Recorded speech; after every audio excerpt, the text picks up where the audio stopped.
Hello, good morning. So ngayon po, tuturuan ko po kayo paano magbayad ng bills payment sa ating water po. So, open natin yung system. So, naka-open na siya. So, click lang natin bills payment. Then, water. Then, search natin kung saang lugar ka. Kung ano yung pangalan ng water mo dyan. So, ayan. So, Maynilad. Ayan. So, account number. So, enter natin yung account number. Type natin dito.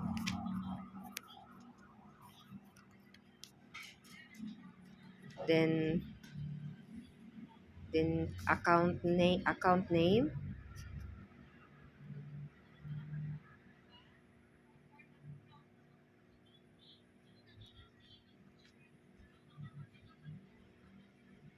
Then, amount. Hmm.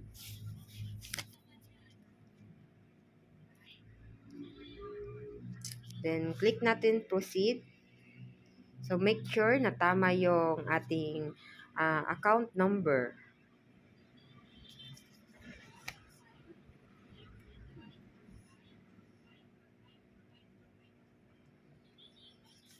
Then, enter natin yung transaction password natin.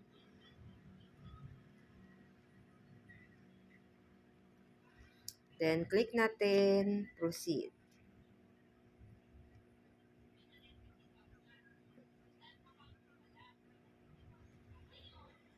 Ayan. So, transaction completed. So, click lang natin download para mayroon tayong proof of payment. Then, tap here to return home. So, refresh natin yung account natin. So, nakaltasan na po siya. So, ayan, das payment. Ayan. So, yan lang po ang pag-process ng pagbayad ng bill sa ating water. So, yan. Thank you po for watching.